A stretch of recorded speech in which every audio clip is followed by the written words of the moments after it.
7:16, cambiemos el tipo de noticias. La presidencia del Consejo de Ministros, la presidenta del Consejo de Ministros, Ana Jara Velázquez, presentó el Plan Nacional de Gestión de Riesgo de Desastres 2014-2021, que contempla trabajar en temas de prevención. El Perú ya cuenta con un instrumento de planificación estratégica que permitirá de manera ordenada trabajar en políticas de prevención ante posibles desastres naturales.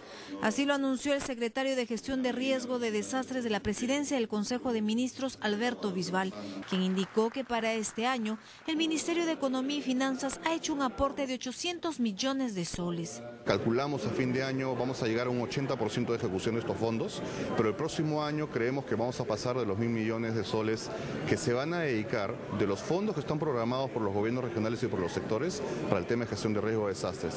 Uno de los objetivos del plan estratégico es trabajar en las zonas más vulnerables, como las altoandinas ubicadas sobre los 3.500 metros sobre el nivel del mar, o en lugares que podrían presentar eventos sísmicos o tsunamis. Tiene un enfoque centrado en la prevención, un enfoque centrado en la reducción, pero también se está centrando los esfuerzos en el tema de la atención de las emergencias. A este trabajo se suma el aporte económico de la Comisión Europea orientado a la capacitación de las autoridades regionales y locales, el cual supera los 50 millones de euros para la región andina. Muy bien, pues y justamente para que nos dé mayores detalles de este Plan Nacional de Gestión del Riesgo de Desastres, estamos con el señor Alberto Bisbal, secretario de Gestión del Riesgo de Desastres de la Presidencia del Consejo de Ministros. ¿Cómo está, señor Bisbal? Buenos días, Jennifer. Gracias por acompañarnos. Y en principio este es un planteamiento que tiene pues muchísimo tiempo de antelación en lo que vendría a ser la preparación. ¿Cómo ha sido? Bueno, a partir del año 2011 se crea el nuevo Sistema Nacional de Gestión de Riesgo de Desastres con la Ley 29664.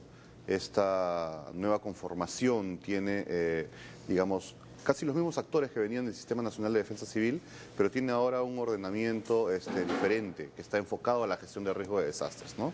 Y la Presidencia del Consejo de Ministros ahora es el ente rector de este nuevo sistema. Pero sin embargo, el INDECI, por ejemplo, que antes venía haciéndolo, tiene una labor más dedicada al tema de preparación y respuesta, centralizado en eso, y se crea una nueva instancia que es el CENEPRED, el Centro Nacional de Estimación, Prevención y Reducción de Riesgo de Desastres, para dedicarse básicamente al tema preventivo, en principio. Me imagino que trabaja de la mano con INDECI. INDECI es más de la preparación para la ciudadanía. Preparación y mejorar las capacidades para la respuesta, por ejemplo, la organización y atender a emergencias, ¿no? Entonces, en este contexto, la articulación de ambos necesita una planificación a nivel nacional, porque quienes ejecutan finalmente la gestión de riesgo son los alcaldes, las autoridades en el nivel local, ¿no? Entonces, hemos lanzado el día de ayer el Plan Nacional de Gestión de Riesgo de Desastres, que es un instrumento estratégico y que permite dar las orientaciones de cómo enfatizar, por ejemplo, el objetivo principal de este planeamiento, que es el de reducir las vulnerabilidades y mejorar las capacidades, por ejemplo, de las autoridades y la población para poder prepararse, para poder prevenir y para poder resistir los fenómenos de origen natural principalmente, ¿no? Y este plan nacional tiene el mismo horizonte del Plan Estratégico Nacional de Desarrollo, del Plan Bicentenario. Su horizonte es al 2021, es decir, los próximos 6 años.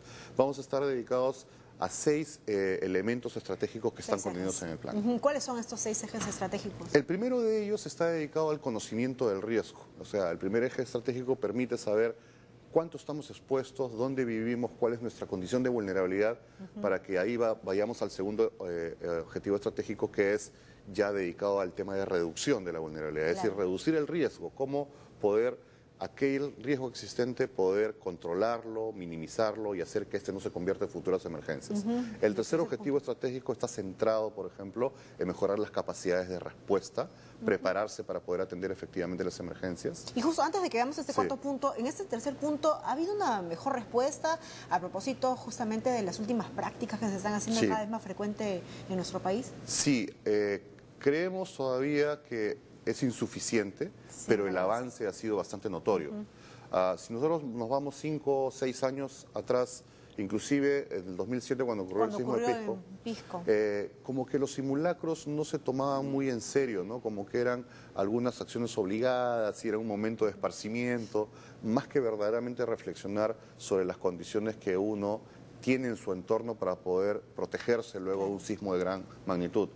Pero sin embargo, en los últimos años, debido a la práctica y también debido a que el contexto mundial está mostrando qué es lo que ocurre cuando no hay protección, como en Haití o que ocurrió en Japón o en Chile, y que nosotros no estamos lejos de que ocurra eso, las personas como que han comenzado a tomar esto un poco más en serio y practican efectivamente, ¿no? Entonces, todos los años el Instituto Nacional de Defensa Civil, por ejemplo, programa este tipo de simulacros. Este año ya ha habido uno el 31 de mayo, va a haber otro el 9 de octubre, que es nocturno, y creemos que esto es en realidad una muestra de cómo hay un espacio de reflexión en primer lugar, segundo, un espacio de compromiso y de participación de las personas, no solamente en sus lugares físicos, sino inclusive en su hogar, ¿no? Este tema de la preparación en realidad está calando un poco más, pero creemos todavía que hay un camino largo por recorrer. Ahora, eso también pone en evidencia, en definitiva, que hay un planteamiento y ahora con el lanzamiento de este Plan Nacional de Gestión del Riesgo de Desastres, imaginamos que la cosa va a mejorar aún más. Ahora, el cuarto punto de este plan. El cuarto de ellos está dedicado a la capacidad de recuperarse, es decir, el tercero era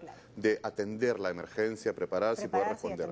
Pero después de que ocurren las emergencias, ocurren de repente algunos daños en infraestructura, en servicios básicos, y hay que reponer rápidamente eso. Por ejemplo, los hospitales tienen que seguir funcionando, los sistemas de agua potable, las carreteras, las vías. Es decir, esa capacidad de recuperarse y de rehabilitar inmediatamente los servicios básicos es el cuarto objetivo estratégico. Y yo creo que ahí incluso, señor Bisbal, es donde está pues nuestra principal falencia, ¿no? Si nosotros recordamos el sismo, el terremoto de Pisco, hay situaciones en Pisco donde todavía, o circunstancias o ciudades donde aún no se terminan de recuperar. Sí. Eso es justamente el motivo por el cual este cuarto objetivo estratégico está buscando este tema de recuperación, rehabilitación y reconstrucción como un eje estratégico para darle mayor énfasis. Es decir, uno no puede planificar la reconstrucción cuando ya ocurrió la emergencia o cuando ya ocurrió el desastre, porque ocurre lo que ha pasado en estos últimos años. Entonces, la reconstrucción y la rehabilitación son estos dos componentes que son posteriores a la emergencia, que hay que planificarlos antes. Por ejemplo, el CENEPRED ya está trabajando mucho en los lineamientos para poder organizar la reconstrucción en lugares de mayor alta vulnerabilidad. No esperando que ocurran las emergencias, pero por si ocurren, haya la posibilidad de recuperarse lo más rápido posible. Esto también tiene que verse, como repito, antes de que ocurran las emergencias, bajo la posibilidad que una ciudad vulnerable pueda ser afectada. El quinto de los objetivos estratégicos es muy importante, porque este está dirigido a mejorar las capacidades de las autoridades locales, que son piezas fundamentales y claves para el tema de prevención de riesgos. El Sistema Nacional de Gestión de Riesgo de Desastres tiene un objetivo, digamos, una mirada subsidiaria. El desastre ocurre en el nivel local y el primero que tiene que atender es la autoridad local. Lo que ha estado pasando en los últimos años es que ocurre un desastre a nivel local y saltamos inmediatamente al nivel nacional para que el presidente, a través de una declaratoria de esta emergencia, atienda a ese pueblito pequeño, ¿no? Entonces, lo que queremos es que lo más próximo que esté en el desastre sea atendido y, por supuesto, el sistema está configurado así. Entonces, pero hay que mejorar las capacidades de las autoridades locales y ahora, por ejemplo, una estrategia buena que te puedo contar es el acercamiento que ha tenido el INDECI y el CENEPRED para coordinar con el Jurado Nacional de Elecciones para que en este proceso de nuevas autoridades permita que el próximo año tengamos a autoridades nuevas o las reelectas, empezando ya con el tema, digamos, puesto sobre la mesa. O al menos una agenda para citarlos y decir, sentémonos a conversar. Pero yo recuerdo, no sé si conversamos con usted anteriormente, el hecho de que INDECI hizo un foro, un evento en la cual pues pidió la participación de los candidatos a los municipios en Lima, al menos, y fueron pocos los candidatos que se acercaron a este foro para ver sobre el tema de desastres, prevención de riesgos, e incluso fueron pocos los que en su propuesta electoral presentan pues temas de esta naturaleza cuando es un tema medular, tan importante como qué vamos a hacer con la inseguridad ciudadana. Esa es una evidencia de que se necesita trabajar mucho en el tema de sensibilizar y decir que este no es un tema colateral. Muchas veces las autoridades se acuerdan de los desastres cuando ocurren y prefieren salir en la foto atendiendo la emergencia que invertir, por ejemplo, en prevención. Y que es un tema eminentemente paliativo, ¿no? Así cuando es. Pudo haberse visto de prevención. Y además porque es un buen negocio mirándolo así. Porque lo que se invierte en prevención evita gastar 10 veces en la capacidad de respuesta. Es decir, el presupuesto que yo tengo como alcalde en mi distrito lo puedo priorizar de esa manera. Y el última de estrategias es muy importante y tú lo habías tocado, es el fomento de la cultura de prevención en la población. No trasladarle todo esto solamente a las autoridades, sino también a la población que debe saber cómo comportarse. Y esto de la cultura de prevención va a permitir ir mejorando poco a poco en el tema, ¿no? Ahora, esto es, en definitiva, cuando usted nos dé el alcance de estos 7 puntos, estos ejes estratégicos, es un trabajo transversal, multisectorial, coordinado, pero que implica pues la responsabilidad y que cada uno asuma su función, su responsabilidad en el papel que les toque. Sí, justamente la Secretaría de Gestión de Riesgo de Desastres, la Presidencia del Consejo de Ministros tiene ese rol de articular No es fácil porque son múltiples actores, múltiples responsabilidades. Es un territorio nacional bastante complejo en términos de vulnerabilidad y de fenomenología, desde inundaciones, lluvias, fenómenos meteorológicos, bajas temperaturas, sismos, erupciones volcánicas, inundaciones. Es decir, tenemos múltiples características en todo nuestro país y cada uno más difícil que el otro, ¿no? No es lo mismo la selva que la sierra central o sur o que la costa, ¿no? Y además ahora, sumándonos por el tema del sismo, el riesgo del tsunami, que también se está incrementando en términos de preparación a nivel del país, ¿no? Hay una muy buena avance sobre el tema. Pero dicho todo esto, justamente este rol significa, de la Secretaría de Gestión de Riesgos, significa articular, ir llevando estas capacidades para que todos esos actores puedan cumplir con su objetivo en pro de la gestión de riesgo de desastres. Claro. Pero junto con esto, y eso quería comentarte también, durante muchos años se ha hablado de esta necesidad, de esta obligación, de este compromiso, pero no venía acompabido de presupuesto. Justo Muchos solía decían, decir, todo que buenas intenciones y un esto? papelito nada más. ¿Cómo se financia esto, Jennifer? Yo creo que ha habido un cambio sustancial el año 2012, 2013 y este año. Se han estado asignando fondos, pero no es que se le da plata adicional, que eso podría ser una cuestión muy centralista y protectora. Lo que se está haciendo es que las propias autoridades, o sea, los gobiernos regionales y los gobiernos locales y los ministerios, por ejemplo, priorizan de sus presupuestos, o sea, la bolsa que necesitan, priorizan sus presupuestos actividades para dirigirlas a la gestión de riesgo de desastres. Hemos ido subiendo la cantidad de fondos que se han priorizado en cada uno de estos pliegos presupuestales. Por ejemplo, en el 2013, 700 millones de soles, este año 820 millones de soles, que fue el presupuesto inicial de apertura, y el próximo año probablemente estemos llegando, creemos por la planificación que se ha hecho ya durante este año, a los 1.000 millones de soles iniciales de apertura. Es decir, esto es una buena noticia porque cuando empiecen las nuevas autoridades en enero, van a darse cuenta, ¿y ahora qué hacemos en términos de prevención?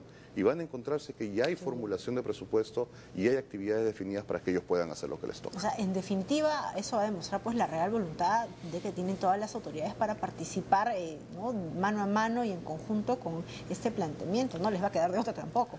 Exacto, lo último que he mencionado, no le va a quedar de otra y ya no hay pretexto para no hacerlo. Exacto. ¿No? Porque antes el pretexto decía, pero es que no tengo fondos, lo poco que tengo lo tengo dedicado a tal cosa y no lo puedo priorizar para el tema de prevención siendo tan importante. Y eso justamente, ¿no? Parece jalado de los cabellos, pero es imposible pensar que alguien no piense que los temas de prevención de desastres en nuestro país, ¿no? Que tenemos en verdad tantas situaciones en las cuales pueden generarse riesgos de desastres naturales, no tomemos conciencia que es importantísimo la prevención. Un sismo, un tsunami, el tema del fenómeno del Niño puede acarrear un huaico, tantas situaciones. Claro, a veces uno dice eso es medio incomprensible, ¿no? Pero en realidad es ir cambiando el chip. El problema de la prevención es que muchas veces para un político eso no le vende, no le da réditos políticos, porque cuando se invierte en prevención lo que pasa es que no va a pasar nada. Claro, exacto. Entonces no va a haber nada visible. Y es muy posible que cuando lo vea va a ser ya posterior y Dios no quiera, ¿no? Y que sea probablemente la próxima autoridad que gane los réditos de la prevención que hizo esta. Entonces es ir cambiando el chip con esta mirada de largo plazo. Por eso este plan está centrado en el desarrollo del país. No está centrado solamente en una oportunidad política de corto plazo, sino que va mucho más allá. Entonces, lo que se quiere es ir cambiando esta mentalidad y que obviamente la gestión de riesgo de desastres se constituya en un pilar del desarrollo de nuestro país. Bueno, pues qué bueno. Entonces hay que saludar pues ya la generación de ese Plan Nacional de Gestión de Riesgo de Desastres que, como está bien estipulado, tiene estos objetivos estratégicos que, de no mediar inconvenientes, van a empezar a rendir sus réditos más adelante, ¿no? Esperemos que no tengamos la necesidad de evidenciar que en efecto se están cumpliendo, pero bueno, hay que estar preparados siempre. Muy bien. Muchas gracias, señor Bisbal. Muy bien. Ahora sí vamos a continuar con más información. 7:30 de la mañana. Les